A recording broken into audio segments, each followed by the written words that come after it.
Atomic batteries to power. Turbines to speed. Roger. Ready to move out.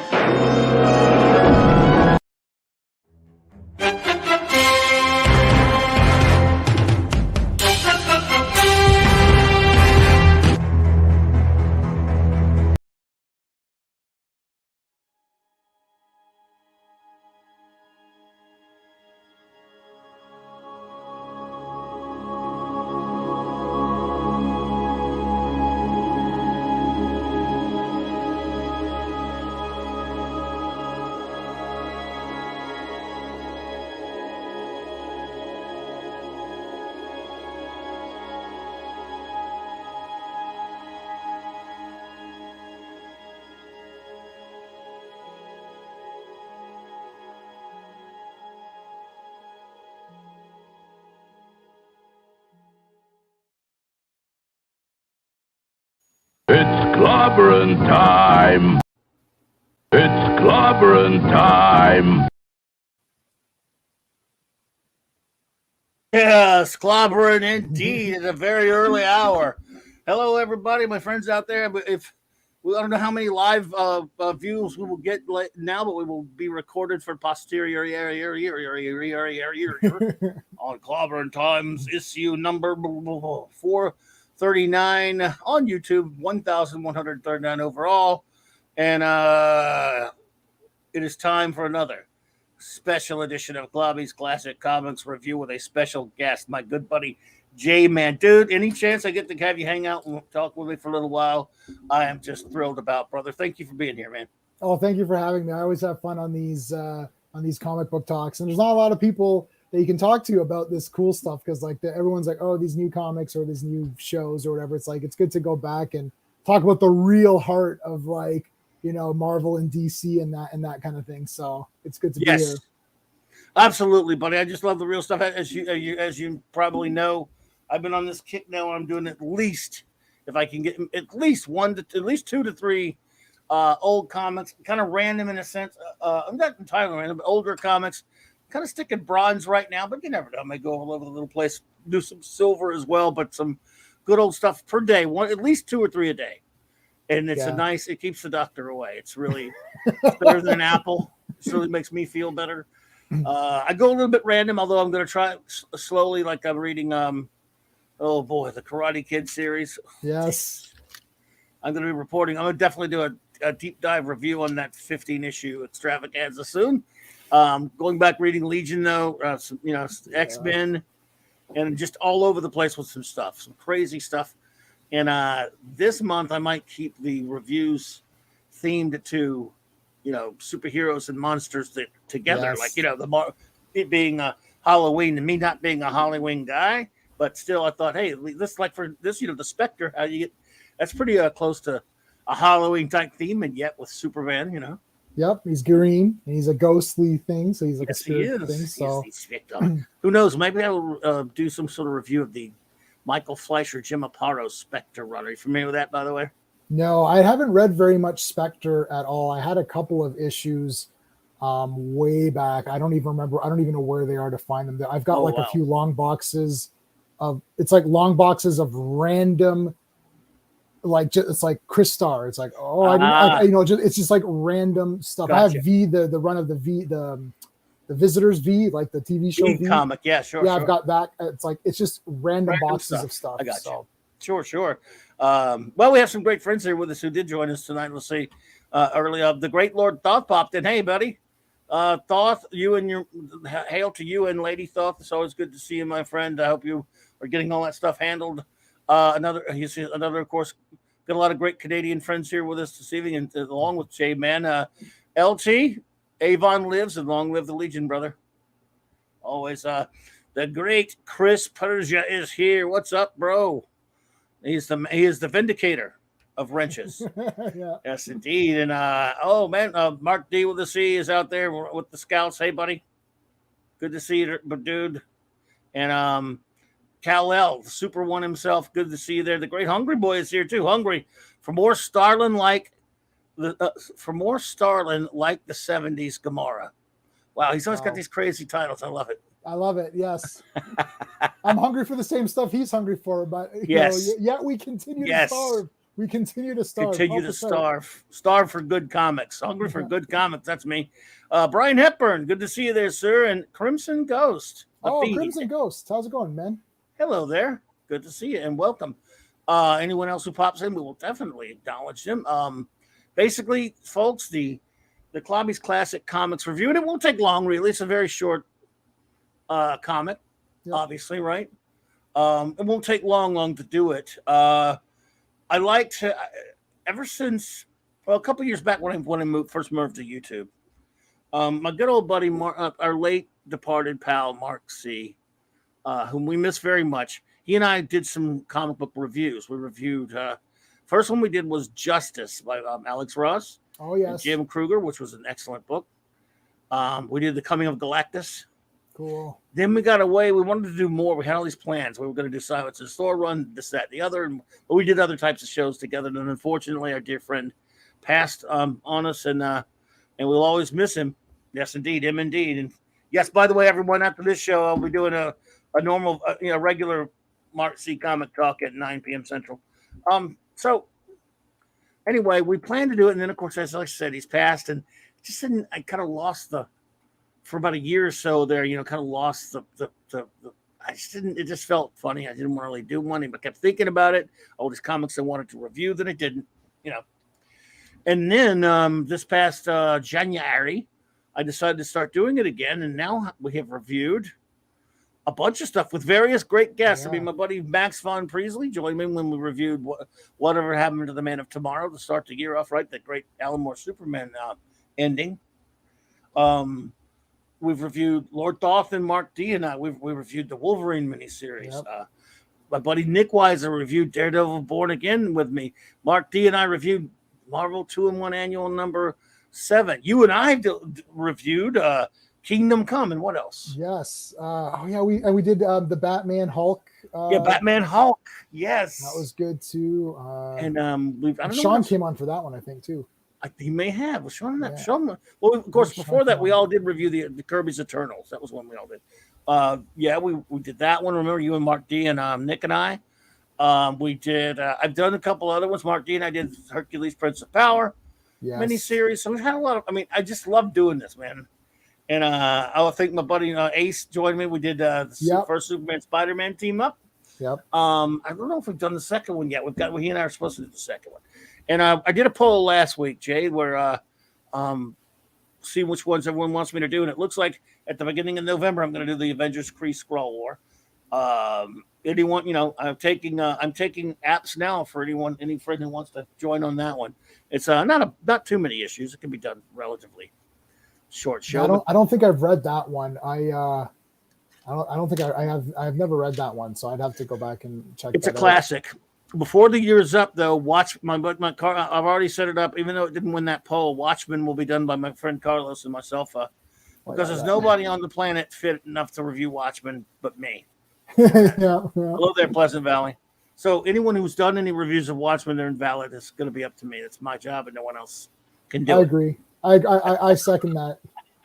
Oh wow, you didn't have to second it. I was just being ridiculous, but yeah.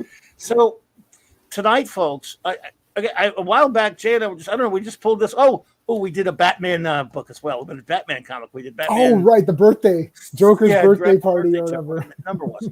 So we just similar to that. We just pulled one out of nowhere. I don't know what made me think of it. I think about this comic a lot actually since I first read it in 1981.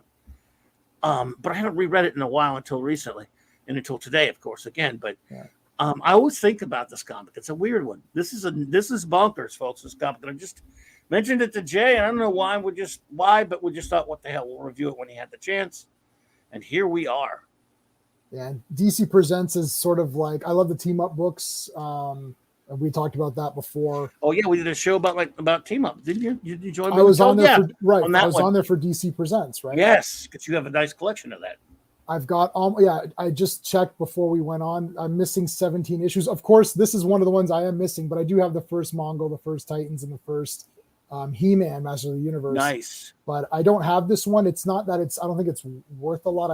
It's eluded me, and I'm trying to not use eBay. I'm trying to kind of get them like at shows. Yeah. Well, you will track it down.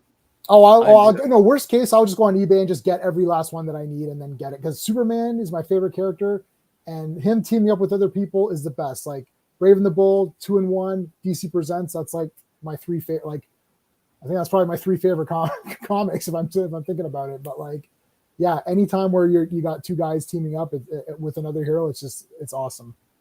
Yes, I love team up books. Like I said, I just got this TwoMorrows, as you all know. I'm always on about it. I know, folks. They do my favorite mags, Back Issue Magazine, Alter Ego, the Jack Kirby Collector. I've been buying from them for decades, and I like getting the digitals and the physical copies. It just came out with a new book. Incidentally, I didn't. By the way, last year around this time, when I did my 5-week saga of each developed shows devoted to all those team up titles, Jay, I did not know this book was on the way. I didn't know they were making. Obviously, they were making it. They were making it at the time. I just didn't know it. Right. Right. So what I'm going to try to read the book soon and get finished reading it, and I'm going to try to get Mr. Michael Urey on, who is a pretty cool dude. We talk, have a little bit of contact on Facebook once in a while. Of course, he wrote that book, and it's an editor for Back Issue Magazine and for TwoMorrows, and has worked at DC Comics. I would love to get him on to ask him about that book. It was really great. So anyway, we like the team up stuff, and DC Comics Presents, of course, being the last of the great team up books, really, because you started out with World's Finest, Brave and the Bold, Marvel Team Up, Marvel 2-in-1, and then DC Comics Presents, where Superman gets to team up with various heroes for like 90-something issues and a couple of annuals, right? Yep. Yeah, it's like 97 or something like that. Yep. Oh, and Hungry Boy knows Michael. Michael Urey is a very nice dude. So I was buying this title on and off. I don't know. I can't say I bought it every issue, but I remember leading up to this one that you're seeing here on this cover of the one we're reviewing tonight. I remember buying, Jim Starlin. So, I had to have it. This was the issue, a couple of issues before it, when we first meet Mongol. Jim Starlin, even though Lynn Wein was writing it, Jim Starlin has a tendency to repeat himself. I mean, he likes to make characters that are similar to what's his face, Thanos. All right. Who Thanos himself was kind of similar to Darkseid, which he didn't create. But anyway, that's cool. I'm just saying. So, who created Darkseid? I don't know. I think it was Stan Lee, right? Ugh. Well, Stan Lee created Kirby, so even that joke makes me sick. And so anyway, you have Mongol, of course. You got a great Jim Starlin cover, so you betcha that I bought that one. Yeah. And of course bought that one too. And then that led up, of course, to this issue right here. And now we will begin our review, folks, of DC Comics Presents number 29. Let me get this thing shared. And this, just get ready. Well, we talked a lot about just enjoying just kind of the fun old comics, but the old comics were just meant to be fun, and that's all. And this sucker is bonkers in the best kind of way, I think. I love it. It's awesome. I wanted to point out too that War World, if people who didn't know, it was more like a Death Star space station-y thing. It wasn't like, at least in the last issue, it shows it as like a space station, not like you go to War World and hang out and live there as like a planet or whatever. No, yeah. No, yeah, and it's been messed with. It's been used a lot. Yeah. After this,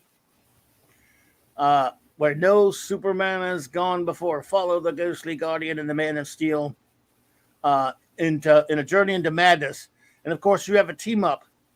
For those who don't know, of two characters created by Jerry Siegel, because Jerry Siegel and Bernard Bailey created the Spectre. And of course, we all know Jerry Siegel and Joe Shuster created Superman. Yeah. So two Siegel characters teaming up here, folks. And let's see. Did I put this thing right now? There. Okay, so you can see this. The issue picks up where the previous issue leaves off. For those who don't know, and you can go back and find those easy on. There's a site you can find these comics on, of course. Right. Look at that splash page. I mean, this could have been the cover. Like, I was like, this is one of these things where it's like the second page is like a cover too, and I'm not even sure if I like this page as the cover better than the other page. But I do love the know. cover though. I do. Yeah, I actually love the this cover too. Yeah, this is a tough call, but this page was awesome. This comic, of course, and this review is dedicated to the now sadly departed writer of this comic, the late great Len Wein, who unfortunately is no longer with us. He wrote this. I think he mostly scripted it. I mean, I know he came up with some crazy ideas, but this idea has Starlin all over it. It's nuts. Right. In a fun way. I mean that as a compliment, by the way. Oh, for sure. Yeah.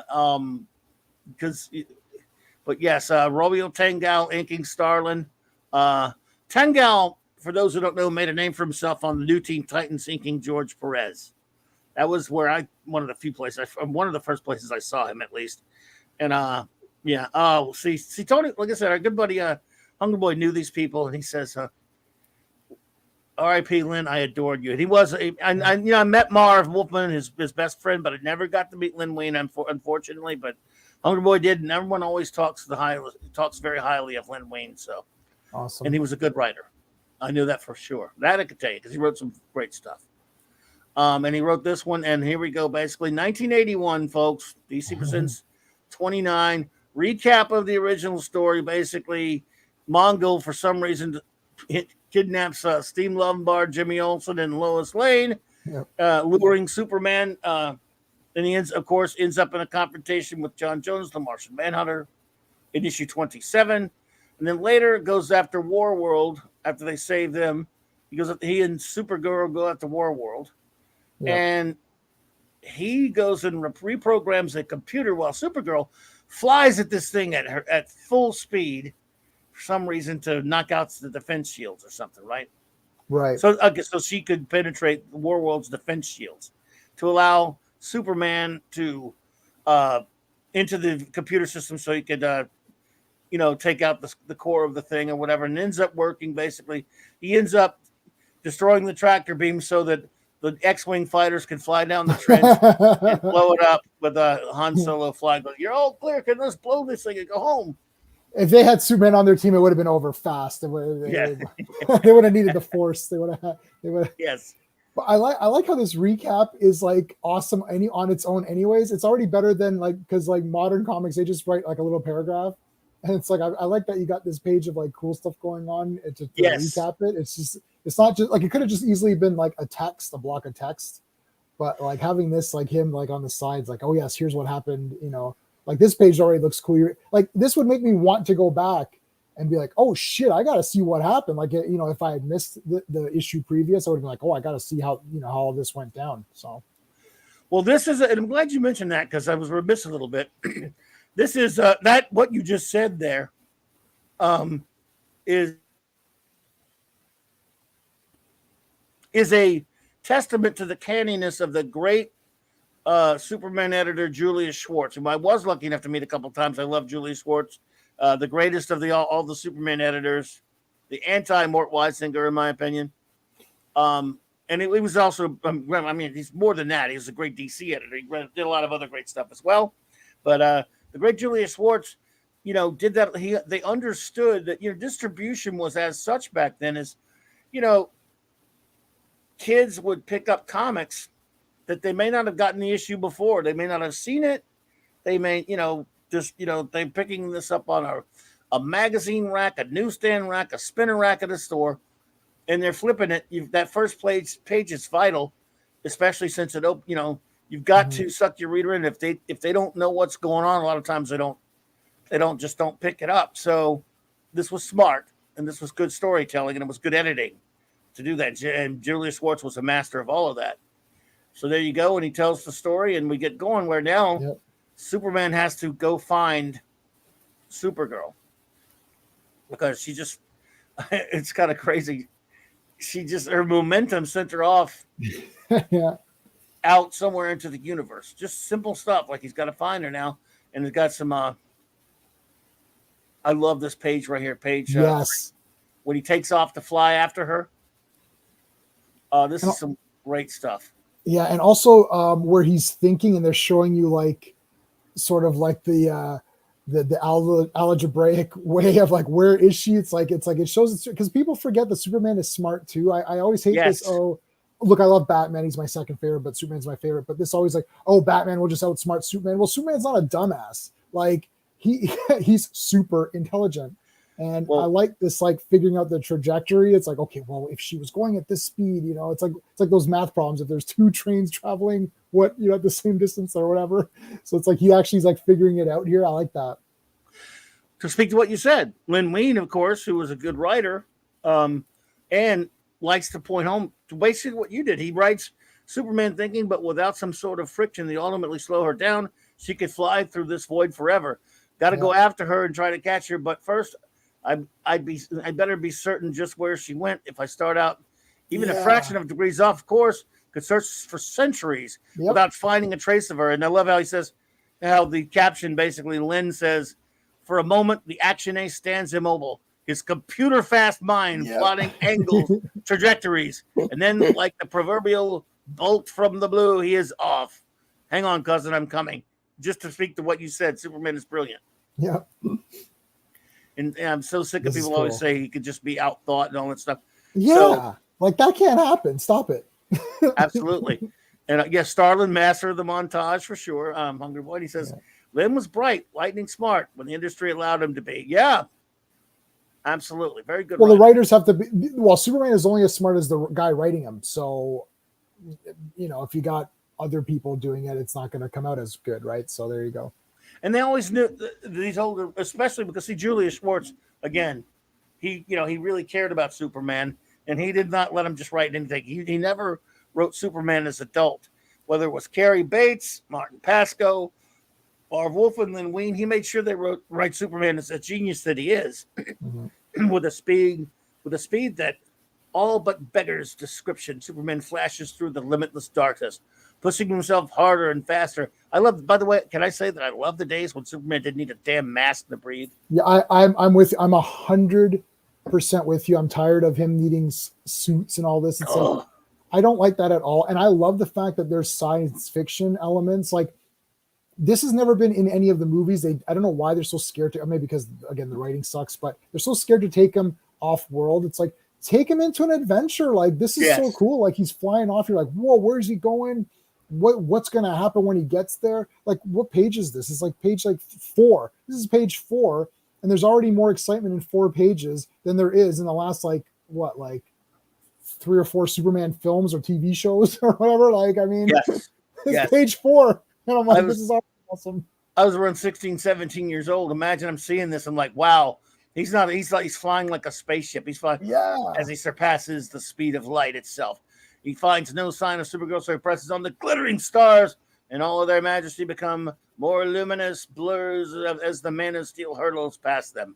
You know, that's great stuff to a kid, but, you know, it's like, man, this is, and just great art, beautiful. I mean, just seeing Superman, that's what I loved about this comic. It's just seeing Superman flying fast as he ridiculously, outrageously, gigantically fast. Yeah. Michael Beacom, what's up, man? Thank you for the $2 super chat, buddy. I appreciate that. He said, hey, Clobby'S, setting up my new computer. See you later. Well, thank you, sir. I'm glad you got that thing sussed out and you're getting it taken care of, my friend. And you're too kind and too generous. Thank you. Thank you, buddy. And hail to the wonderful Cassandra. I hope you're all having a great night. So, yeah, I mean, again, one of the reasons I think why we love this comic is just some of these earlier scenes where he's just flying fast. Yeah, that's all. Superman just flying fast. I could take a look at that forever. Yeah, for sure. I mean, this was visualized so brilliantly. Like, this was really a good page, like the panels, and like it really makes you visualize what's actually happening. It's like, oh, you've got your little infinity sign, and he's kind of like going so fast that he's just breaking. It literally says he's like bursting through the bonds of infinity. You're like, whoa, like this is crazy. Yeah. Tuhilfer, hello. Tuhilfer, I hope I'm saying that correctly. Tuhilfer is Tuhilfer. I always mess it up. I'm so sorry if I'm messing it up, but thank you for being here. And yes, says he says bottom panel with infinity symbol really screams Starlin to me. Yes. This is some really brilliant Starlin design stuff in this issue here. These pages, let me go back a little bit just to reiterate. Again, all this stuff here where he's, about to take off these 2 flying pages here. Oh, they're just the best. I mean, it's awesome. some of my favorite Superman flying bits ever. And finally, of course, you know, he catches up. He finally sees her. Yeah. And it's silly fun that she's still flying that fast when she's unconscious. Yeah. Well, listen, I love it. That's Supergirl. Yeah. It's not regular girl. Moving through sheer inertia. Yeah. Oh, yeah. And by the way, that's my favorite Supergirl costume. Oh, for sure. It's perfection for me. She's got the long hair, which is gorgeous. She's got it's low cut. It's sexy in all the right places. It's got the little S on it. I mean, she's had in that time, dude. She had 50 damn costumes. I mean, they were always they messed with her costume every week. Yeah. I mean, I don't mind the sort of what you would call the regular Supergirl outfit with that where it's just like basically Superman, which is the skirt, like what she wore in Supergirl the movie with Helen Slater. Like, I'm cool with that. That would be that costume and this one would be the best. Yeah. Yeah, I do like that one too. Sure. No question about it. Yeah, it's nice. But I always like this one the best. This is the one she had currently. Yeah. I hated the one she died in the Crisis with the stupid. Oh, I hate that costume. I hate that one. I hate that costume. It's so brutal. Okay, look how awesome this is. This panel, like this my God. panel when he's following her is beautiful, and then when he bounces off of the Spectre. Boom. Now, the brief interlude here. The Spectre, of course. Excuse me. The Spectre is a character, of course, has been around since the Golden Age. But a lot of people don't realize he doesn't. In this one, he doesn't really act too much like he did in the Michael Fleischer, Jim Aparo run in Adventure Comics many years earlier, and I highly recommend those if you want to see the Spectre at his, really bad ass and pretty brutal. Did you ever see the animated short film of the Spectre? What? No. It was made. Wait, was that? What was that on? Was that how, included on one of the? You know how some of those animated movies used to have short films? I own every single one that's ever come out, so I'm pretty sure. It's on one of those. I can't remember which one now, but it's a Spectre film, and it's based on the old Michael Fleischer, Jim Aparo Spectre, right? And in those issues of that comic, it was a perfect adaptation of it because the Spectre didn't play around. Now, he was all nice to Superman because he's Superman. He was not nice to bad people like that. Gap After Dark. Hey there, what's up? Good to see you. So the Spectre, in those, it was considered some of the sickest in a great way comics they were. But in this one, of course, he's a little bit different. And for those who don't know the Spectre, but like I said, two Jerry Siegel creations bouncing off of each other right here. It was Justice League Crisis on Two Earths, which I do have. Yeah. So there you go. And that was pretty good. Go take a look at that. And then if you get a chance, if that is very, it's pretty brutal. And that is very faithful to the Fleischer Aparo run on Spectre, which you ought to take a look at one of these days. I will make a note of that right now. That Spectre short was more tier nasty, yes. Well, it was Fleischer and Aparo tier nasty as well. Put it this way, the things he used to do to the bad guys, Michael Fleischer, I don't know how they got Comics Code on any of them, to be honest with you. It was incredible. So anyway, here, Superman bounces off of the Spectres. I'm sorry, my friend, but I cannot permit you to. I can permit you to go no further. Superman bounces off of him, and remember, as a kid, I'm like, wow. Yeah. I knew the Spectre was tough, but its forward momentum destroyed by the unexpected impediment in his path. The Man of Steel ricochets back through the infinite barriers he had so recently sundered, until he is stopped short by a rather awkward collision with reality. Blah blah blah, whatever. And he remembers the Spectre. The Spectre. So it was you prevented me from reaching Supergirl. Do you have any idea what you've just done? I have merely done my duty, Superman, nothing more. And he's pretty nice in this one, considering. And this is where it gets weird, folks. Yep. What is the Spectre up to? Hey, Phantom Outsider, what's up, dude? Spectre is there to keep Supes from going any further, of course, and it's pretty much that simple. He's going to go into the beyond where no mortal should be there or whatever. It's like you're going into the domain of the beyond. So Supergirl basically flew so fast. Yep. I mean, on to the ends of the universe, I guess. Yeah, and beyond. I don't know, to infinity and beyond. She's literally going to infinity and beyond. Yep. To heaven. Can we say that? Yeah, I that was my interpretation, was that she's going to the afterlife. That was sort of what I thought, and that's why the Spectre's getting involved here. If it was like another universe or galaxy or something, then I don't think it would matter, right? Because he's already traveled so far out. Like, he's literally just breaking through the barrier and going into heaven or whatever you want to, afterlife or something. And it doesn't really say it though, right? Not particularly. It doesn't. No, it doesn't just come out and say it. Right. That, my friends, is almost in a nutshell right there, is the beauty of comic books, especially of the innocent golden, silver, and even less innocent Bronze Age, where you can shave things down into abstracts and simplicities that are very imaginative and yet very, simple. You could basically say a person could fly at such speeds where of course it would take bazillions and bazillions and bazillions of years to fly across the universe, we think. Beyond, trillions. We can't conceive how long it should take. In a very short time, Supergirl can fly fast enough unconsciously to the end of everything. If that's measured in distance, we don't know. And for this story, we don't care. It's just so fanciful. It's such a crazy idea. Like I said, it's bonkers in the best way. That's not a criticism. I'm loving it. Lynn Wein and Jim Starlin are saying that inertia could send Supergirl unconsciously to the outside of reality, to heaven, to Shakari. I like this idea that Superman. This is why Superman was my favorite and most popular at the time, I guess. Is that, like, he feels like he can go anywhere and do anything. You can tell any story you want. You can tell, like, there's like a mad guy with robots and whatever, mad scientist. You could tell crazy sci-fi stuff. Like, I read one where there's a brain in a pyramid, in a crystal pyramid, that is like, I need your help, Superman. You're like, okay. It's just whatever you thought of, and Superman was your go-to guy to do that. And he could go anywhere and do anything.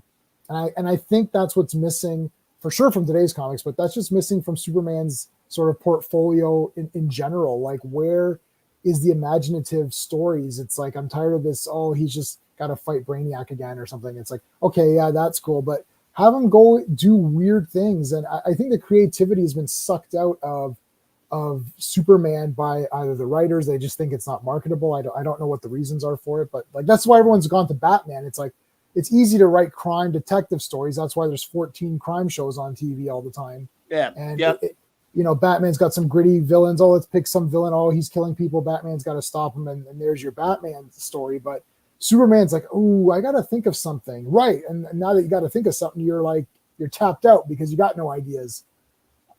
I mean, even if you propose this story, say, oh, what if there's a story where Supergirl's traveling so fast that she's going to go into heaven and Superman has to stop her, but Spectre doesn't want Superman to go to heaven because he shouldn't see it. You'd be like, that's weird. It's like, yeah, well, that was done in DC Presents 29. Yes. You're like, oh, okay. It's like, it's already been done. Julie said, yeah, let's do that story. Yeah. Let's do it. Because it's Superman. It's Superman. Why not? Why not? God told the Spectre to stop Superman. This is basically it. Spoiler alerts. God said, hey, Spectre, don't let Superman go past this point. That's a no-no. And the Spectre serves God. Right. Good. Yeah. And no. And I think they say Supergirl because she's unconscious. Is that this page or? Yes, they'll say that later. Yeah. But so anyway, at this point, Super again, and Hungerboy, you're absolutely right. This is some wonderful panel work and cartooning by Starlin in terms of telling the story. It's filled. These pages are filled. These panels are filled up, but in a good way. There's extraordinary detail. Again, Romeo Tangal does a nice job. Obviously, this scan, everyone, is from an old newsprint comic. It's a pretty good scan considering, but it's not like a comic this has not been reprinted. So it's not all cleaned up with new colors and all that stuff. This is from the original newsprint shot, which is perfectly fine by me. I'm just saying that's why, the colors are the way they are, but they're the way they are when I first read them in 1989. I'm 81. Mm-hmm. So, and I'm fine with that. This is a 41-year-old comic book. Wow. And I've got the Comixology version of this one because I didn't have the physical. Oh, that's but I actually, sometimes I don't like the remastering. I feel sometimes I don't know, it's hit and miss. Sometimes I think it looks pretty good. I actually prefer this scan a bit more than the this is a decent scan. I'm looking at the remastered one on my iPad. Oh, really? I haven't seen that one. Does it look good? Not good? I kind of prefer the scan, to be honest. I don't know what it is. Just maybe sometimes the colors are lost on remastering, or it's not exact. Well, like Hungry said, the other problem was the comics came out when the plates weren't great. No, they weren't spending a lot of money on the stuff either. These were 4. Remember when we used to term 4-color comics? It's like CYMK or whatever. I know. Yeah, God is Spectre's boss. Yeah, he is. Yes, yeah. He's like, Spectre, boss. Spectre said we're on a mission from God. So yes. So anyway, it is. It should be noted. Hungry Boy absolutely will definitely not ever stray from giving credit to the wonderful art by Jim Starlin, the layouts and the design and the panel, the panel, all that stuff. Starlin and Romeo Tango did a fine job on the inking. And so Superman, again, this is a trope or something you see in older comics, especially Silver and Bronze, where superheroes, when they meet each other and have a misunderstanding or a conflict, they just punch each other, which is fun. But at this time, let me tell you my knowledge of the Spectre was very limited at this time. I'd seen some of the Adventure Comics issues with the Para run, but not all of it. And those stories were very supernatural and spooky when he was just dealing with normal people. There were no superheroes. I'd seen him in a couple of JSA reprints. So I knew he'd run around with the Justice Society, and I think I'd seen him in a couple of JLA GSA crossovers, but I didn't really know a whole lot about Spectre. Okay, so this was an education for me in 1981 as a 17-year-old kid, 17-year-old kid, how powerful the Spectre was. I don't think anyone knew how powerful he was because, yes, he was the wrath of God and all that stuff, but I mean, it was never really. He was always running around, like in World War II, he was running around with the Justice Society. And if he was that powerful, then who needed the Justice Society? If he could wipe everybody out, he would fight alongside them, but, he wasn't just doing all the work. So who knew, right? Right. He would turn into a giant, and he would and when he would do shit to the bad guys in those Aparo Fleischer stories, it was more like doing really nasty stuff to them. He turned one guy into a candle and lit him. He turned the guy into genius. He turned the guy into a log and put him into a buzzsaw thing. Oh my God! I have to get these. I need them all. They did an homage to that on Batman: Brave and the Bold. Mark Hamill did his voice. Yeah. And he turned on that one. I can't believe they got away with it on a kid's cartoon. He turned the guy into a block of cheese and put a bunch of rats all over him. Yes, yeah. Oh, that was an homage to the Fleischer Aparo stuff. So in other words, that's what I think of. I don't think about a guy that's going to stand there and who can't even be, even bothered by Superman's power. This is Old Testament stuff, man. He's like not messing around. This is Old Testament. Old Testament Spectre. This is and you never saw any glimpse of that this could be the way it is before. So anyway, he's trying to be nice and calm, and he's not angry with Superman. Like, look, he is. As I just told you, he's really rotten to evil people, but he knows Superman is good, so he's trying to talk him down, trying to say calm down. Superman's being unreasonable, as reasonable as he is. He thinks that for some reason Spectre's trying to talk him out of saving Supergirl, and all yet, and we'll get to that when we get this fantastic shot right here of him punching the Spectre and leaving a crater, but the Spectre's just like, yeah, you happy? Yeah, you've done nothing. Yeah. Yes. Which again, remember, look at this through a 16, 17-year-old's eyes and like, whoa, the sheer force of the blow is awesome. Setting the nearby cliffs to trembling and obscuring all in the momentary blinding haze in a moment. But then the dust from the impact finally settles. I trust you're satisfied now, Superman. I cannot be moved unless I wish to be. Oh okay, God. You win. Maybe I can't fight you.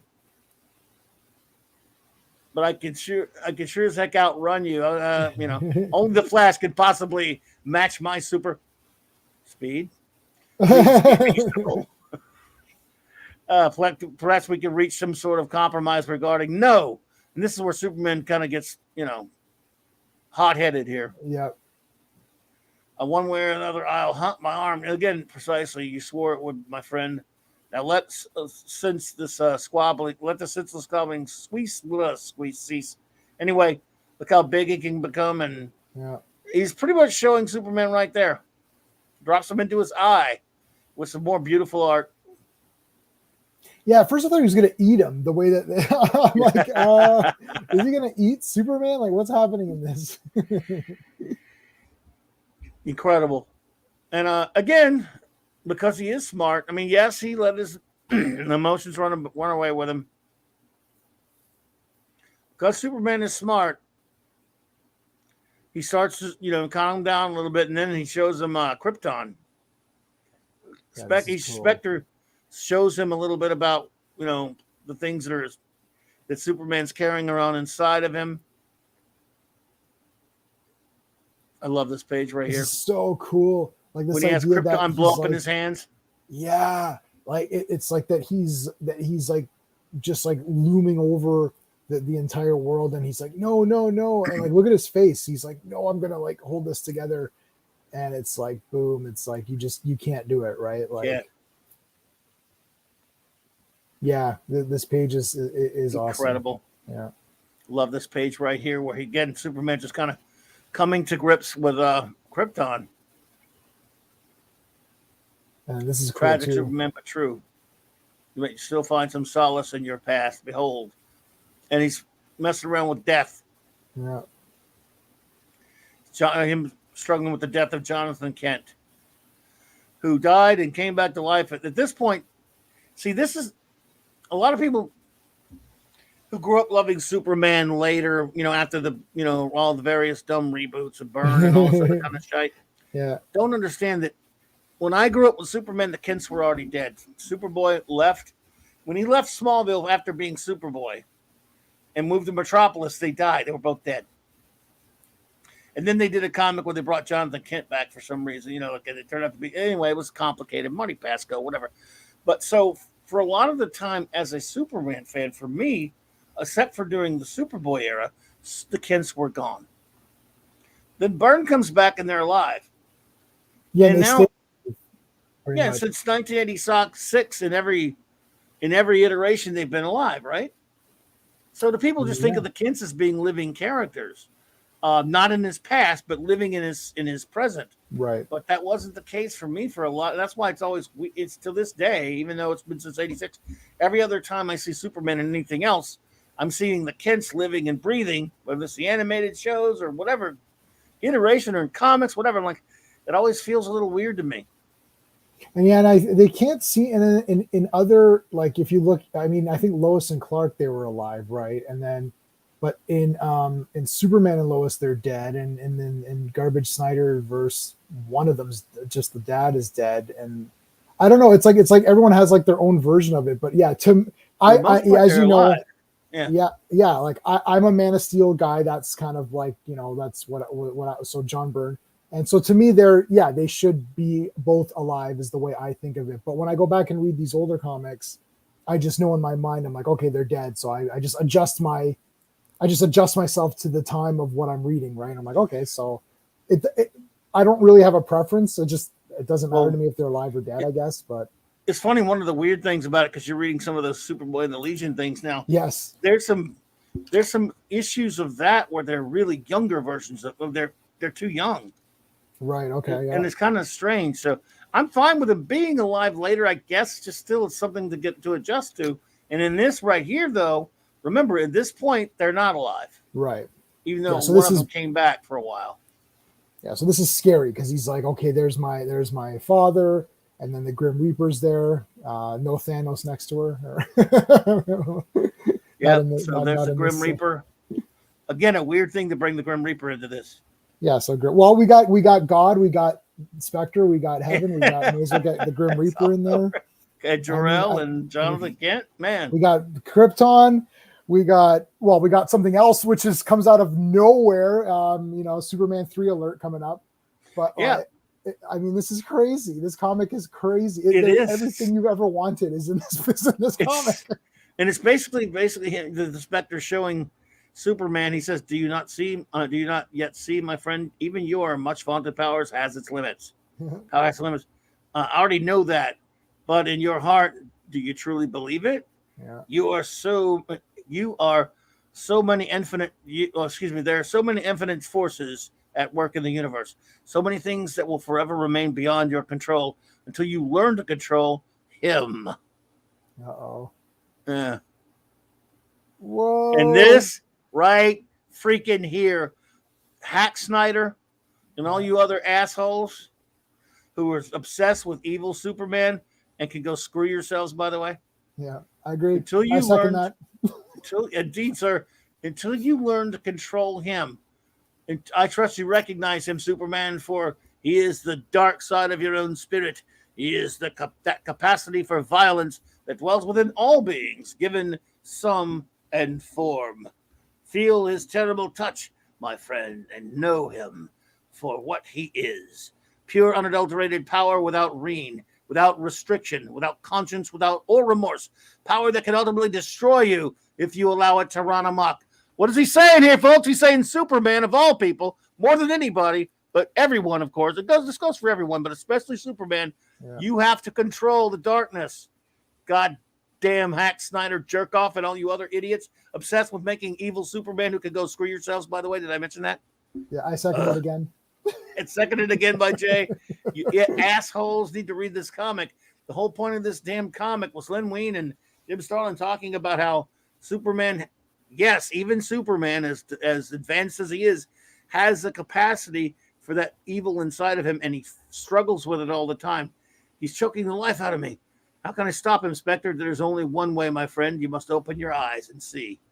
See what? Mindless, rampaging monster?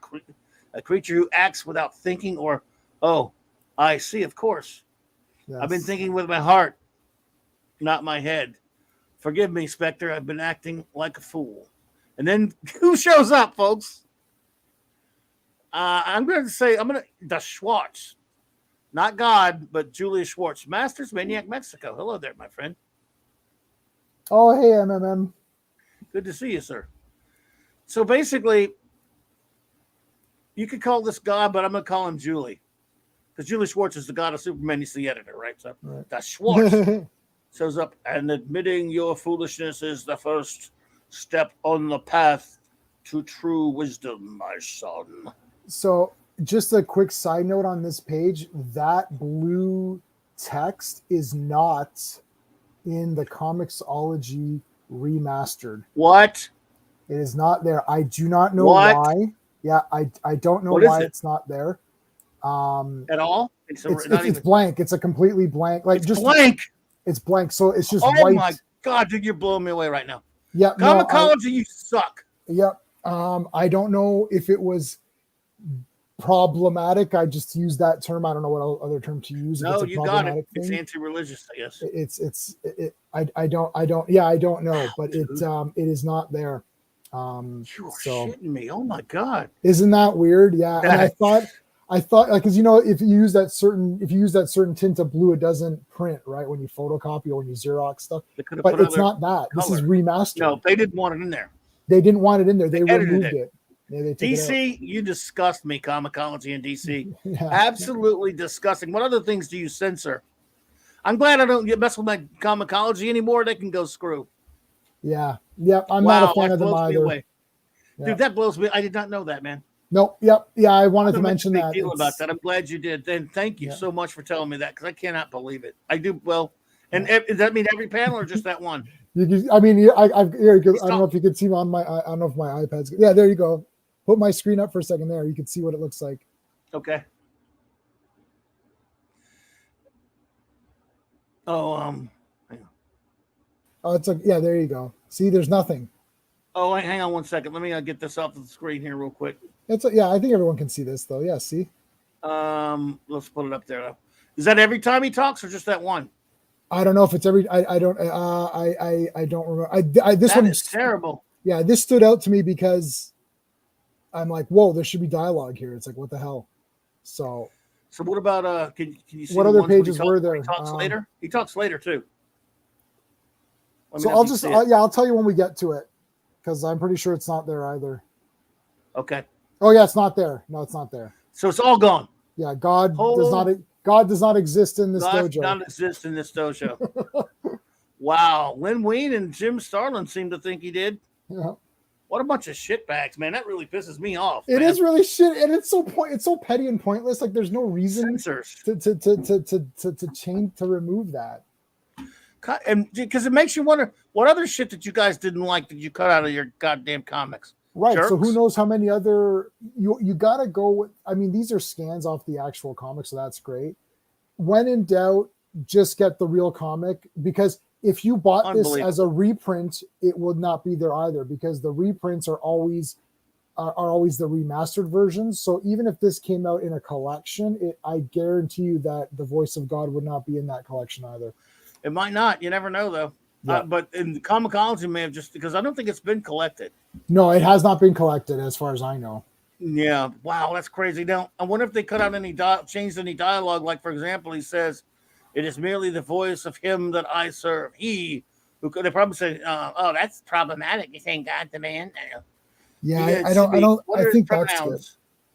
He first commanded me to put a halt to your headlong flight. That's something I still don't understand. Why'd you stop me, Spectre? I meant no harm here. I know you meant to save your cousin, and yet by pursuing her, you risked the ultimate destruction of civilizations beyond numbering. How so? Yeah, that's a good question. You were traveling far faster than you ever had before, my friend, shattering barrier after barrier until only one remained. Wow. Yeah. The golden veil beyond which no living man may trespass. Well, she's a woman. How about her? Shut up. I don't know her pronouns, you jackass. This is not 2022 yet. No living. Sweet stars. You mean, do you? Of course. I, my good and faithful son, know your heart speaks true and rejoice. This is not a burning bush, but it's a burning something. I can't believe that. So that's out of there too. That's gone too. Too. That's gone. Yeah. Wow. Yeah. What about Kara? Please, you've got to help me save my cousin Supergirl. That was all you ever truly needed to do, my friend. Oh, I love that. I love it. I love that. So good. Just like you could have just asked. Very Star Trek. We love Star Trek, right? So yeah, Superman is very Star Trek type of a character. If you think about it, yeah, for sure.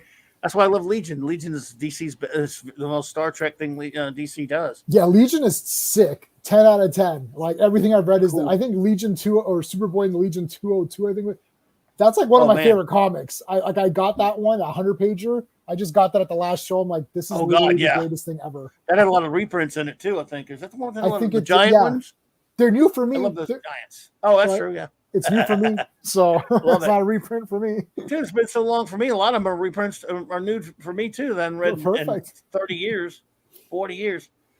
So she's materializing out of nowhere, and she is quite safe, merely sleeping. When she awakens, it'll be a dream. So basically, folks, this ended in a relatively anticlimactic way, but in a good way.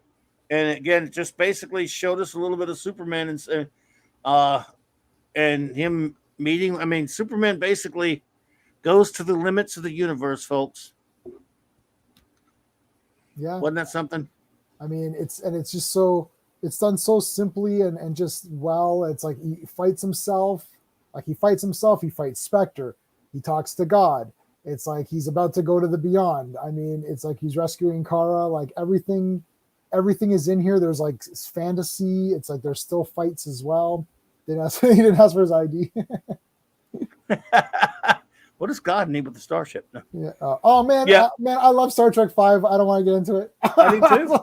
I love Star Trek 5. Oh, do you really? What? Sure. Oh man, the fights I got in defending that, dude. I mean, well, awesome. Look, you can still criticize it because I love a lot of shit I criticize. But when I love something, doesn't mean I don't criticize it. Yeah. They shouldn't have used that story. They should have. Just like I'm one of the few that hates the hell out of Trek 6, and still I love things in it. Yeah, I like Star Trek 6 too. I like the I have so many problems with it, but and yet I love it and hate it at the same time. Right. I think both of those movies stories they shouldn't use, but that's something we've already talked at length here about. But yeah, I don't think it's anticlimactic. I think it's gentle and poetic. Yeah, I didn't mean that in that way. I didn't mean that in a critical way. You're right, Hungry Boy. I love it. I love every second of this thing. But it is basically it's just a little. It's beyond. It defies description, does it not? Yeah, I look. It's like he went to go rescue her, and he did. And I think it's a good conclusion to this trilogy. Mongol thing, yeah, like trilogy of books or whatever. Right. And they could reprint these as a nice little set. Like it would be nice to have this as with the proper dialogue in it. It'd be nice to have this as as a set for people, because I would consider giving this story to others as a trade paperback for gifts or whatever. I like to give trades for gifts. So like this would be a perfect gift. It's like a little Superman adventure. I like the conclusion. All the action happened. The big action already happened. So this was more like Superman learning a lesson from all of this stuff. And it's a lesson to himself. It's a lesson to people who want to write Superman comics. This should be a must reading for people who are going to do a Superman show or cartoon or movie or whatever, to kind of understand what the character is. And yeah, he could get angry. Like you don't have to say, oh, he's a Boy Scout. What you? Okay, so he gets angry sometimes, or he gets very focused. He's so super focused on one task that he's not paying attention to his surroundings, and that's sort of what happened here. But it doesn't mean he's going to be villainous and do mean things and be bitter and stuff. I don't know. Like this was the most evil it should ever get for Superman, right? Because he always comes back to say, yeah, I'm not that person. Yeah. Oh, yeah. By the way, Just Joe, good to see you there. Hey, Joe. Jobber, yes, I did tear that movie a new one, and I still love it. Didn't I just say it deserves I think it deserves every bit of criticism it gets, and I still love it. And I tore Trek 6, new and worse than I did Trek 5. And yet, I still love it because it has the characters in there, and there's some things in there I love, but there's things in there I really hate. I hate more in Trek 6 than I hate in Trek 5. Like I said, I could love something and tear it to pieces. I'm a real Star Trek 735. I'm a 735 crazy guy. Like it's 10 out of 10. Like I've listened to almost all from the beginning, I think, or at least close to the beginning of all the Saturday Night Star Treks. I always tune in. I never rate anything. Like you're doing Deep Space Nine, I literally think it's 10 out of 10. I don't care. Garbage episodes, man. Every episode's 10 out of 10. Alan Moraine, I'll take it. It's like, I mean, it's all 10 out of 10 for me. I'm like, I don't care. It's like Final Frontier, 10 out of 10. It's 10. And there's some garbagey episodes, dude. I can't help it.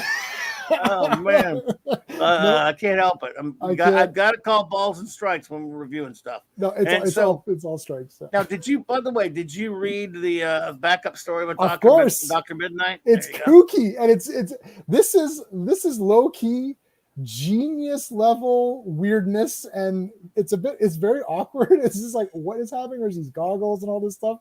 But I thought it was hilarious. This is great, man. Like Dr. Midnight's cool.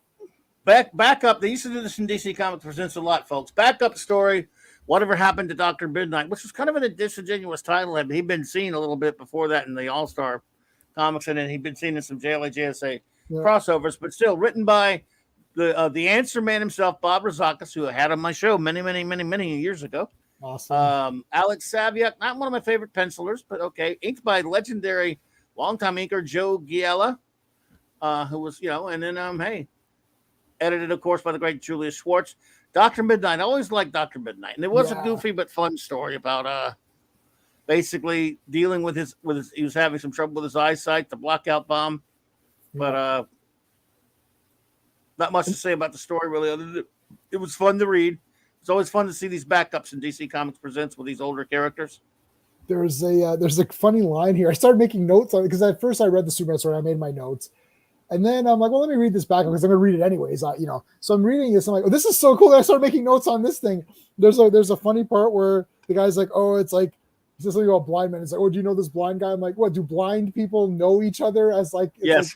You're like, all blind people just get together and hang out. Yeah, we get together. Yeah, like I've been wearing glasses since grade 2. I don't remember anyone wearing glasses. We didn't have like the glasses club. Like let's all meet up and compare our lenses. Oh, I've got astigmatism. Oh, what do you got? Oh, I've got the glasses club. Glasses club. LT, lives LLL. Long live the Legion, brother. Good to see you. Yeah. Well, Avon does live, so he does. I should have worn my Avon shirt. I had an Avon shirt. I haven't watched. Oh, dude. You know what? I got me up that they're killing me with these Legion superhero shirts that I get too many of because I'm sick of them. I'm obsessed. The site where these guys make all the Legion stuff. And just the other night, I ordered me 2 more Legion shirts. Awesome. Send me the link to that in the private chat if you want. Oh, I will. Yeah. You haven't seen that site? No. It's dangerous, man. I had to stop ordering the damn mugs because I got all these Legion mugs, Legion glasses, Legion shirts, Legion beach towels, Legion this, Legion that. Beach towel, that's the best. Oh, it's incredible. I can't afford all that crap, but they're killing me. I got these 2 shirts. I got one with Legion, 197 that we're talking about. Superboy. I got the cover of that on the shirt and the cover of Legion 300. Oh man, I'll send you that. But yes, it's the site. I don't know how these guys get away with it. So, what would be? I know you don't like ranking stuff. We don't have to rate. Did you have any more notes, by the way, on either one of these stories? No. So let me take a look here. It wasn't too great. Part 3. If you have any notes, let me know. No, we've gone through most of my we've gone we went through everything that I because I kind of made them notes based on page numbers, so it's like if you want to go for them, let me know. Yeah, so no, we went. I basically said the points I wanted to make on each one. I'm just trying to think if there's anything only cares. No, that's hugging the planet. I thought, no, we're good. Okie dokie. Well, I'll tell you what. Do you have a ranking for this comic as a whole? Like out of 10? Yeah, that's right. You don't like to rank anything. So let me see. I use my space theory. Well, enjoyment's 2 out of 2. The characters are 2 out of 2. The art is 2. The pacing is it's 10 out of 10. There you go. I'm gonna give it a 10 out of 10 because I don't have the heart to give it any less than that because I just love it so much. It's just a wonderful. One of the comics that affected me. And you know how it affected you because you think about it every now and then. You never stop thinking about it, even when you haven't read it. In my case, like I told about a year or 2 ago, I had not read it since 1981, but I remembered every bit about it. I used to talk about it every now and then. It would come up. I would think about it all the time. It never was far from my thoughts. Just the whole thing with Superman just can't even, penetrate get by the Spectre, can't get by him no matter what. It's just incredible stuff. So. Yeah. And I could justify it too because I write, I use my space rating, right? So the story, I really like the story. I give it like a perfect score because it was fun. The pacing is really good because it was very fast paced. The art is great. The characters are all great and portrayed well. And the enjoyment factor is high. So, for me, it's 10 out of 10. I whenever I do these reviews, and I've said this before on my, when I review movies or comics, if I say it's 10 out of 10 for this issue, that doesn't mean I'm saying it's better than Watchmen or something, right? Like Watchmen's 10 out of 10. You know what I mean? Like I'm comparing it to itself. Like, what do I want out of this comic? And if I see this cover and I buy this comic for 50 cents or whatever it was at the time, did I get the very best that it could do at the time based on what I know about Superman? And that would be a yes. So that's how I review things. I'm not saying this is better than Dark Knight Returns or this is better than Watchmen or this is better than like Giant Size X-Men or something. I don't do it that way. Like Watchmen's 10 out of 10. This is 10 out of 10. They're different and they both are 10 out of 10 for the reasons of them against themselves, right? It's the only fair way to do it, right? Like, how many comics are there in the world? Like you can't, you'd never give any, if you base everything on Watchmen and let's say if Watchmen's 10 out of 10, nothing's going to be 10 out of 10 then, right? It's like, absolutely. No. So, by the way, in the private chat, I'm putting the link to their website. It's called Bearded Shirts. Got it. Don't say I didn't warn you. They got different stuff, but they got the Legion stuff on the Legion section on there. Oh, you can just go, wow. Oh, there's cups and stuff. Legion wear, Legion cups. It drives me insane, man. I can't afford all that crap. I've got a couple of the coffee cups. I had to stop. I said, "How many coffee cups do you need?" But man, I have a few of. Oh my god! I went crazy on a site too, and I bought I bought an Andromeda Strain mug. I love the Andromeda Strain, the movie and the book. Oh yeah. Oh, Captain Infinity. You know, a buddy of that 70s rock fan, a friend of ours. Just a couple weeks ago, he did a whole review show on Monday show, I think it was, for Andromeda Strain. Oh shit! I didn't know. That's awesome. Yeah. Well, I love that movie. I've got the criteria or whatever, the best version Blu-ray, so it's like they had a mug. I'm like, there's an Andromeda strain mug. I'm like, I'll get that, and that's what I use for my crazy. tea. It's like, yeah, it's crazy. That's crazy. I don't know right? how these guys get away with the Legion merchandise. I really don't. Well, this is actually awesome, man. The cups and everything. Dude, look at Holy the crap. shirts, the Cubs. I've got a is bunch so of the cool. shirts over the years. Oh, Brainiac and like Brainiac 5 and friggin' Supergirl. That's cool. I got this one with he advertised this shirt, right, with all of the insignias. Just it's like a big row of nothing, insignia from every Legionnaire. Right. And so I ordered it from, and then I realized, oh, wait a minute. This has a bunch of airsats trash from after the real Legion might. And I said I want to be an a-hole to them, so I wrote them in the nicest way I can, because some people don't like it when you tell them that the only Legion that matters to you stopped after 1989, if you see what I'm saying. Yeah. So I just nicely told them, I said, look, I can't stand anything after Magic Wars. I can't stand anything after. I hate 5 years later to hate everything after. To me, it's 1958 through 1989. Same with Trek, it's 66 through 05. But I was a nice way to him. I said, but I've already ordered that. But still, look, if you wouldn't mind, could I switch to another shirt? I mean, look, because I love your shirts. I've been buying them. I have a Wildfire shirt, an orange Wildfire shirt, because I love Wildfire, the insignia, and all this stuff. So he said, oh, look, I tell you what, just tell me which ones you want, and I'll do a custom one for you. Then it won't cost you anything. I said, no, dude, you don't have to. No. He said, I enjoy doing it. He said, just tell me. Here's the list of them. He says, I know which ones are newer ones and which ones are made for the real here.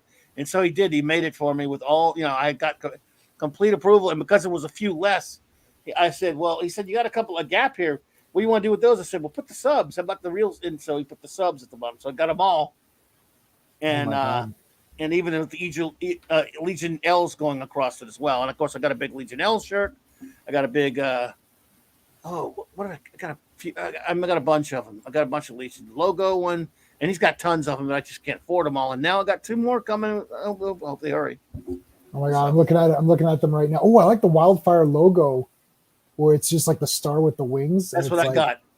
The shirt. Cool. I got the orange one with this logo. Wildfire is my favorite Legionnaire, not named Superboy or Monel. Yeah. Well, Superboy. Yeah. Superboy. You could just say it's Superboy. So obviously he's the best.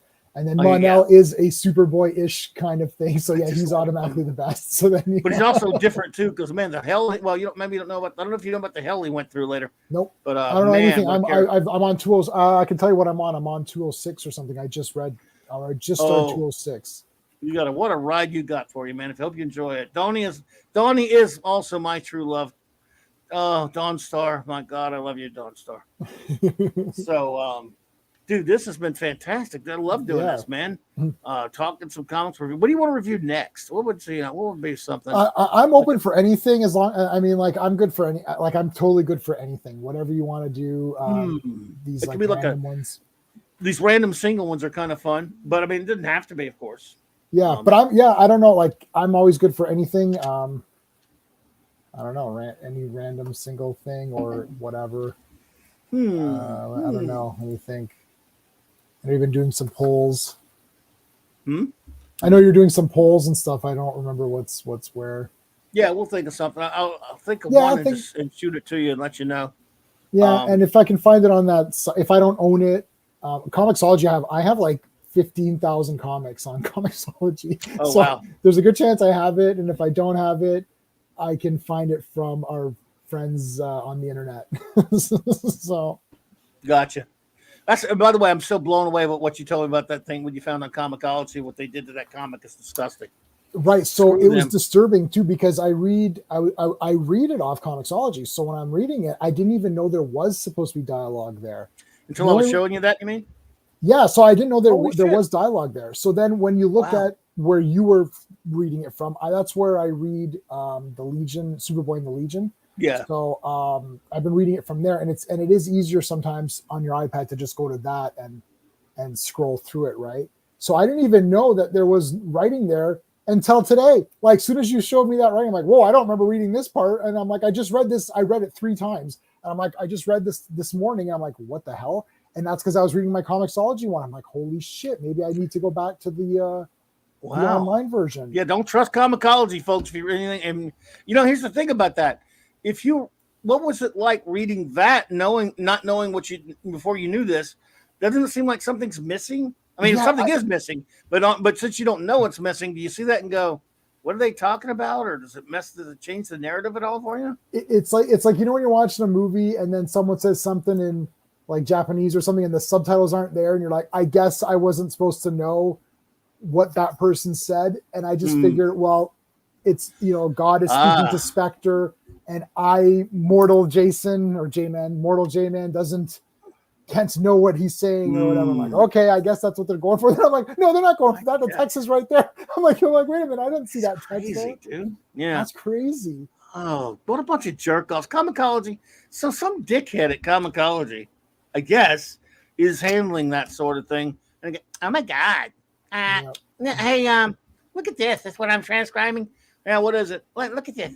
Look at God talking to Superman. Oh no. Yeah. You can't have that. That's retarded. And can I give another warning to everybody and to you as well? I don't know if anyone out there, because you got me started on this Legion of Superheroes thing. I've been reading it from the site, right? And I thought, well, let me get some of the ones on Comixology. So I did get some of the digital ones, and there is massive amounts of missing material.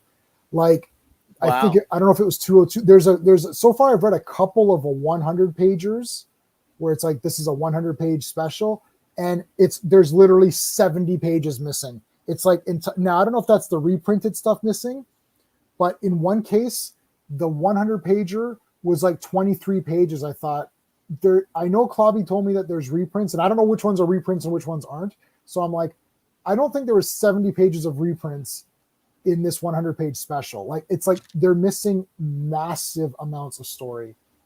So maybe the reprints are missing, but there's other things missing too.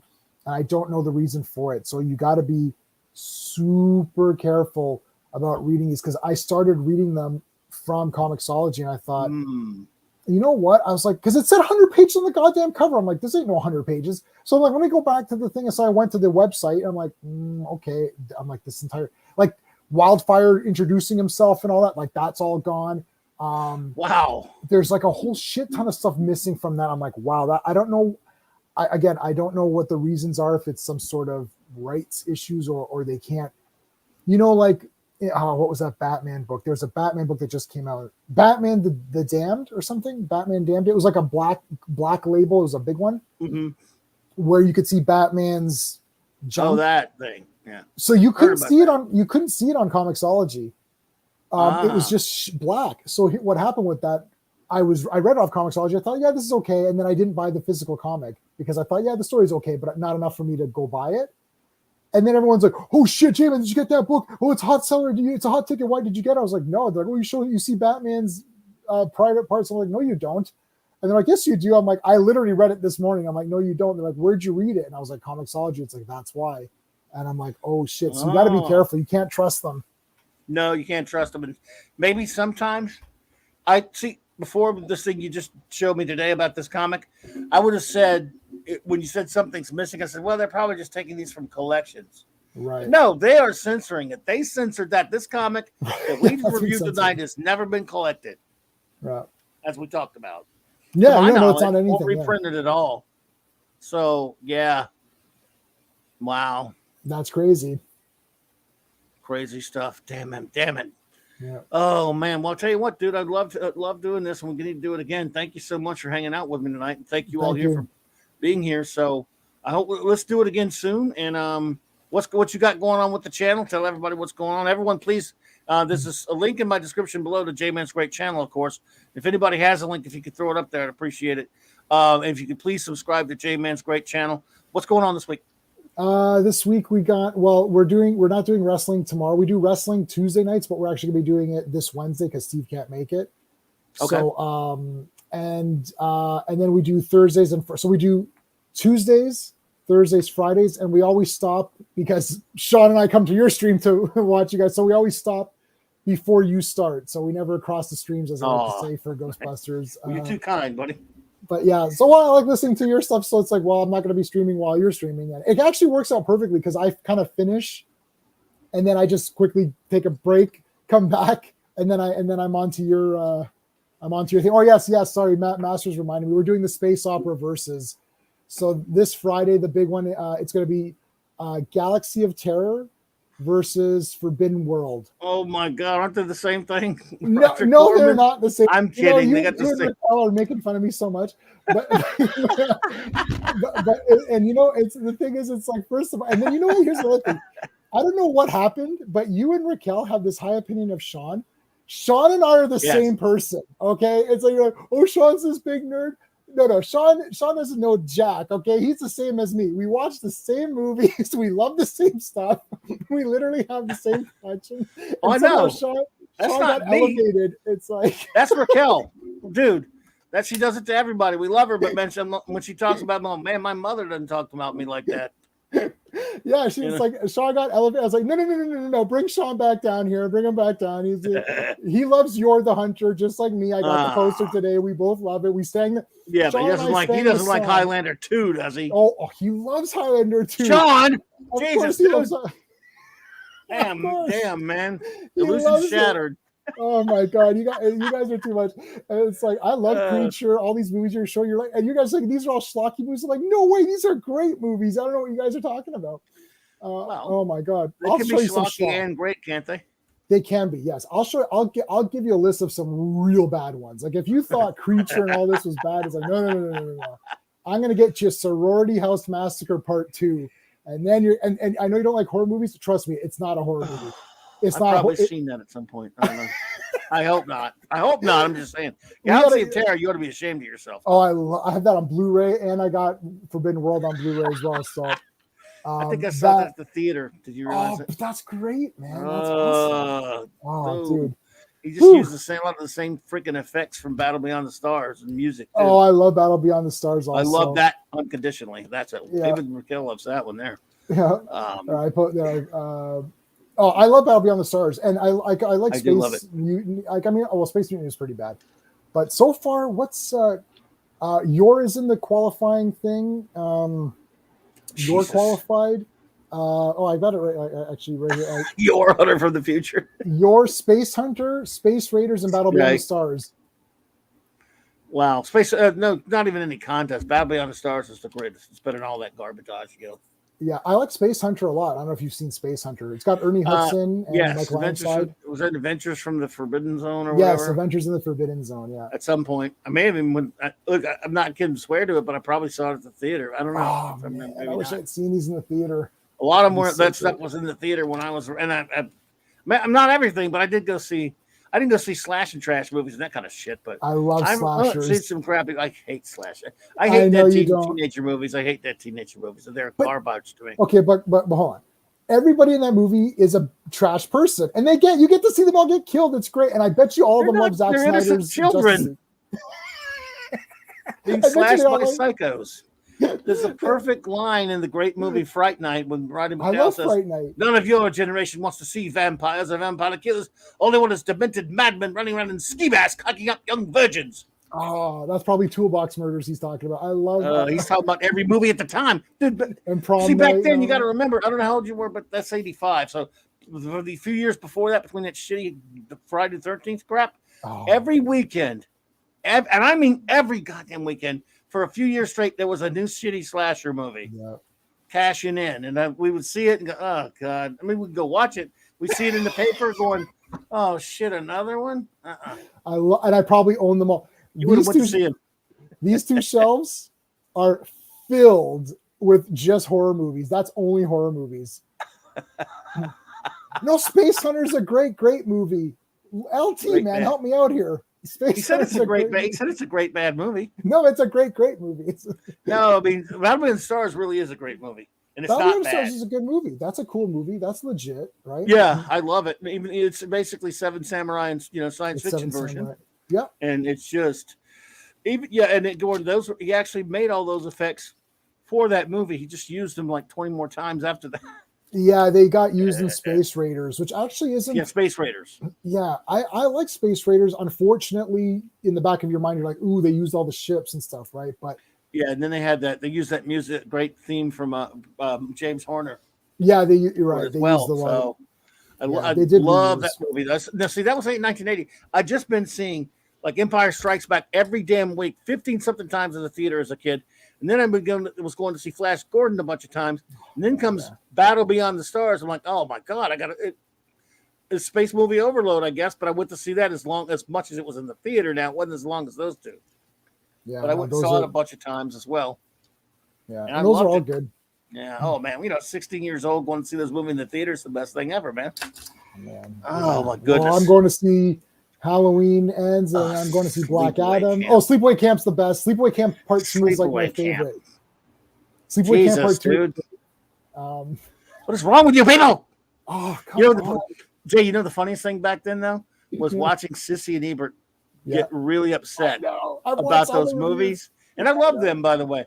But man, they would really hated them. They took those things personally. Like I Spit on Your Grave, they hated more than anything ever, which is garbage. But yeah, I own that one. That one's not an easy one to get through. It's not as fun. Siskel thought that was the worst movie ever made. He was offended by it, and every week they would talk about the new slasher movie that they hate. Yeah. Slasher is not horror. That's true. It's not horror movie. They're just slasher. Well, it's a slasher movie. It's horror. I don't know. But they're all the same. There's a different mask, right? That's the cool. You gotta go by the mask or whatever. That's the and it always, I don't know. It's just here was my thing back then. I'm such a superhero geek. All I ever wanted to see was one of these slashers turn the corner like they're coming after somebody, and boom, there's Batman. Right. Beat his ass in 2 seconds, or Spider-Man or somebody. If not that, like at least if it's a movie, at least it's Rambo or something. Yeah, like they come after the wrong motherfucker, the wrong MRFer, and it's over in 2 seconds. That's all I want. Yeah. See, I love superheroes too. It's weird. I've got the most diverse. Like I watch Bollywood movies. I watch silent films. My superpower is I can transform into the perfect person. I transform into the target audience for every movie. So when I don't like something, this is why it's like I love Highlander too.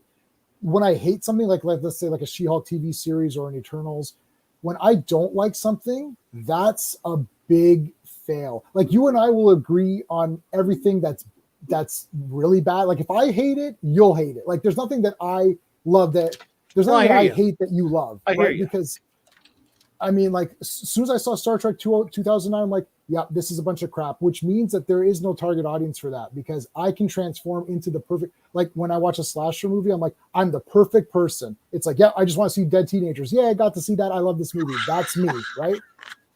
But when Eternals came out or Star Trek, I watched it, I'm like, this sucks. And then really, if I say it sucks, and everyone's like, wow, this must be really awful because, J-Man loves everything. It's like, I like your Highlander. I like all the Highlander movies. 1, 2, 3, 4, 5.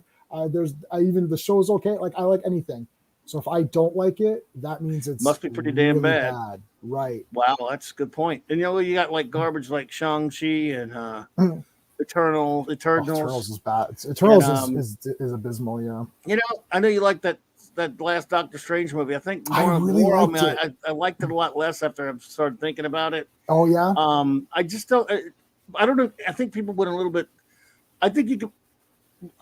People went overboard on it. In other words, it wasn't quite as bad as I think they say it was, but I understand that it was a mess because a lot of the things that they made Raimi cut out and change. Right. It just wasn't. It was nowhere near as offensively bad as Lore and Thunder. That's offensively bad. Yes. Doctor Strange was. I can see when people saying it's a mess and maybe not caring for it, but I just don't think it was as. It wasn't as. I just didn't think it was bad as everyone else did, but I can understand that it's one of these things. I understand the criticisms. I think they were a little overboard, but I can see it. Whereas if you like, God bless you if you like Love and Thunder, but I think it was horrible. No, that was bad because what is the point of that movie? Like when you're watching Doctor Strange 2, I personally love Doctor Strange 2, but I love Sam Raimi, Bruce Campbell. I like Elizabeth Olsen as Scarlet Witch. I like Benedict.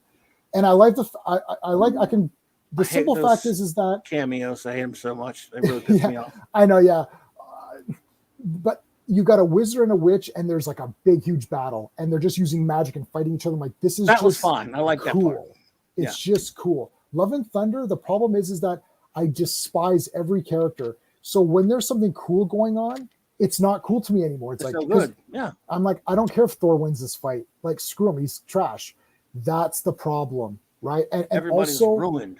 Everyone's ruined. And the God Butcher literally ruined. It's like he's killing gods, but all the gods are foolish, assholes, silly, stupid. So why should I care that he's killing the gods? No, like exactly. You're supposed to kill it. He should have killed a god. Maybe there should have been some people dying of thirst and they pray to their water god, and the water god shows up to give them water, and then he kills them before he gives he kills them. He's like, oh, and then everyone in that village dies because their water god died. But they don't want to do that because they have this anti-religion thing going on in their head. And they're like, well, we can't have God do good stuff. We can't have God do good stuff, but you have a God butcher. So if he's butchering the stupid and evil gods, why is he a villain? Exactly. He's the hero in this movie. He's the hero of the movie. Everybody else is more annoying than him. No, and I know we're laughing about this now, but you're right. Consider this point of mine. Like, consider this. It's like he's a hero because Hercules is a dick. Right? He's like, I don't care about humans. Well, screw you, Hercules. Or not Hercules, I'm sorry, Zeus. Zeus is he's totally horrible in this movie. He's garbage. So it's like, why do I care if Zeus gets killed? It's like the god butcher's the hero. He's only killing gods who are all irritating. I'm like, kill Valkyrie, get her in there and get her out of here. I need her to die fast. I can't stand that. The Korg character, who was mildly amusing in the last film, has become unbearable. So insufferable because he's Taki Waititi. I would take Jar Jar Binks over Korg. I'm dead serious. I would take Jar Jar Binks. If you said that to me 10 years ago, there would be more annoying characters than Jar Jar Binks, I'd have laughed at you. But now, you're right. Right. At least I sort of understood what they were trying to do with that garbage character. But, like, what were they trying to do with Valkyrie and Hercules? And I keep saying Hercules. Zeus. Whatever. Right. Anyways, they're going to ruin him, too. But now, of course he's going to be ruined. Now they're doing the same shit with horrible She-Hulk. There's not one good character on the goddamn show. They're all horrible. And that last episode was so unbelievably stupid and so bad. Oh my God, look, no. I get it. Porcupine is, Oh my God, no. Oh my God, Porcupine is. Oh yeah, I love. J-Man does have a very cool shirt on, by the way. Oh yes. Greatness. Yes. Oh, I've got the proper Superman shirt, but I'm like, I got the Christopher Reeve version suit. I was like, I gotta wear. I love it. Man, he's gotta have this on his cape. He does have it on his cape. Yeah, he does. Yes, on the cape. I don't like to remove that. No, I can't stand that. Yeah, but on She-Hulk, I just tell you this, dude. That just shows shitty, and it's going to be disgusting what they do to Daredevil. What they did, again, I get it. You like to make fun of supervillains. Well, you know what? You haven't earned being a comedy because you're not funny. And this is supposed to be taking place in the same universe where you had a guy who wipes out, half the population of the universe. But we're guffawing about dopey backbench superheroes. By the way, Man-Bull wasn't supposed to look like that. This is not the Tick, okay? But which of course, because it requires being funny for one thing, but that's what they were going for, the whole Tick thing. Well, you haven't earned being that because you're not funny. And making fun of superheroes is all fine and good. It's good to do it. It's fine to do a show like that, but it's not supposed to be in the Marvel universe, you jackasses. And she's pathetic.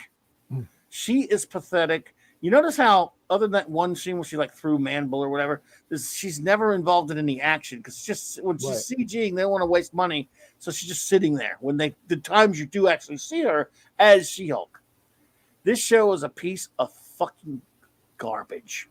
Crap. Okay, She-Hulk is the worst television show that I've ever seen. I'm not joking around. I'm with you. Because quickly, I'll give anyone $1,000. What is it about? Nothing happens. She goes to group therapy. Jesus Christ. Okay, I don't care what She-Hulk comics you were reading. Where was the She-Hulk comic where the entire thing is her waiting for a text message and going to group therapy? None. I Zero. Believe what they've done to the Abomination is an abomination. Right. And remember when you were a kid or a teen reading Hulk comics and you had the great idea of, I wish Abomination was never Abomination. I wish he was Tim Roth and just talked about his fifis. Yeah, I wish he was Tim Roth in slippers, in flip flops. I've got the Diamond Select Abomination. He's off screen. I've got the Abomination Diamond Select figure. Really? Does he wear slippers? I'm going to throw it away because I want the Emil Blonsky in flip flops. Yes, figure. That's the best one. That's the best one. That's what he was meant for. Not slugging it out with the Hulk. But just sitting there and talking about shit, it's so bad. First of all, how can he change back? When did that happen? When was that established that he could change back to Blonsky in the movies? Now, here's another thing I want to bring. Before we get out of here, I want to raise this to you because no one thinks about this shit. Yeah. And I've thought about this a lot because I'm sick that way. Yeah. who is feeding these people their info? What I mean by that is this: these morons, these future cat ladies who write this show and producers who make this show, invest in cat food, folks. Quoting Mitch Gunn in there. All right, so they don't know anything about comics. For sure. Feige doesn't know anything about comics, but they always put things like they put obscure things like the Immortal Man in there or Porcupine.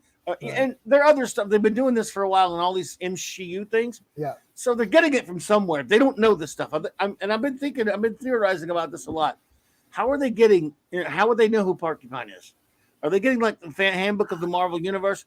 Do they have some Marvel geeks locked up in the basement down somewhere? When they go down and visit them, when they want to make their next shitty movie or show, and go, all right, here's what we got planned out. Name some things from Marvel comics that you've read that we can steal and put it in there and just kind of we'll we won't use it exactly. We'll like a jigsaw puzzle or like a Frankenstein's monster. We'll put bits and pieces from all these things you give us. Name us some obscure characters while you're at it, would you please? Right. Oh, and while you're at it, when we get ready to make the end credits, give us the names of the guys that create. Could you do that for us? I mean, what are they doing? That's what I see happening because they don't know this stuff. But they would never know about El Aguilar, who fought Power Man and Iron Fist. They would never know about what's his face, Man Bull, who fought Daredevil once or twice, or what's Man Bull's cool. Ant-Man. Not in this season. But they would never know about those characters. Not in this, they would never know about Immortal Man, who was like a John Byrne, Great Lakes Avengers idiot character or whatever. Yeah. So Great Lakes. How would they know about that? They don't unless some geek told them. Well, the thing is like they Google it as people are talking in the chat, like they Google it or they find somebody or someone mentions it's tough to Google that some kind of shit too. Someone's got to be telling them this shit. Yeah, someone must be saying something. But the thing of it too is that I don't understand why these people don't understand about like the creative process. Like I keep hearing, well, they're not great at doing a show about, like law, like they're not good at writing a law case or whatever. It's like, okay, well then you're not good at writing anything because it's not funny. There's nothing compelling going on. It's not a sitcom. People keep saying, well, it's like a sitcom. No, it's not. No, it's not. Because sitcom is comfort TV where what's going to happen every episode. It's every episode.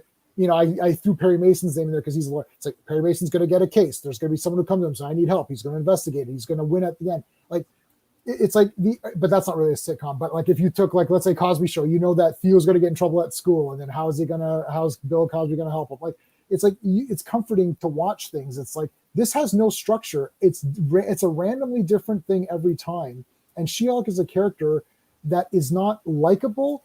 And she's actually bad. And I saw someone post, "Oh, it's not made for me." I'm like, "What? It's not made for Marvel fans of the MCU?" Like, it is made for the MCU fans because that's the only target audience you got. It's not made for anyone else. My mom's not going to watch it. So they've got She-Hulk, and she goes to her friend's wedding dressed as She-Hulk or in She-Hulk. So she takes away from the bride. It's like while she's at work, she's texting and looking for messages. It's like, okay. And then it's like, you don't take any cases. You catfish that person by pretending you're She-Hulk and then show up as Jennifer. Like, it's like nothing is good. It's like, who is this for? And you're making women look bad. You're actually making women look bad. You're not making them look good. And no, they look terrible in this movie, even though they mean that men suck. They're the ones who are making like women look like crap. Right. Men suck. Oh, thanks for that. Wow. Men are terrible. Deep. Men are awful. Terrible. They're awful. But women are apparently wonderful. No, not in this. If you watch this show, they're not. And that when Immortal Man was standing there and then those two women were grilling him, I'm like, literally there's rapists and murderers that get competent lawyers to defend them. What is happening here? Like, you don't yell at your client. They're against him. You don't do that to your client. That's malpractice, isn't it? That's malpractice. Like, I don't. This is so. But it was funny. Get it? They were really showing the toxic male, what a scumbag he is. And why was there a dude there, by the way? Why do you have all those women for one dude? Well, see, so therefore. So hold on a second, Clobby. Here's where they mess. See, this is the thing. They did this with Batwoman. They made it so woke that they inadvertently offended people because that means Immortal Man is bisexual, and you just offended and yelled at a bisexual person who are marginalized, and you just made fun of that. So that's not very kind of you, is it? You just made fun of a bisexual. So see, they effed up. Why wouldn't there? Let's say there was like, what was there, 12 or whatever women there, and one dude. So why wouldn't there like a more even, like a bunch of dudes and a bunch of chicks? It doesn't make any sense. They're so, these people the worst. They're morons. To hell with them. It's bad. But anyway, I know we were supposed to be reviewing Yeah, great sorry, comment. this went off the No, rails. that was my fault because I wanted to bounce that off of you there. So, anyone, thank you for being here with us tonight. Please go to J-Man's channel, and thanks to the great J-Man. Everyone, shout out to him. Give him some cheers in the chat there, brothers. And I'll be back on at 9 p.m. about a little less than an hour and a half at 9 p.m. Central Standard Time. I don't know what I'm doing. I'm doing something. And Jay, dude, anytime. Right. But like I said, I wanted to do this earlier because I know you get up very early, or you go to bed very early and stuff. So yeah. Thanks, man. All right. Thanks for having me. Really appreciate you, buddy. And everybody, thank you all so much. Have a fantastic rest of your evening and come back later, I hope.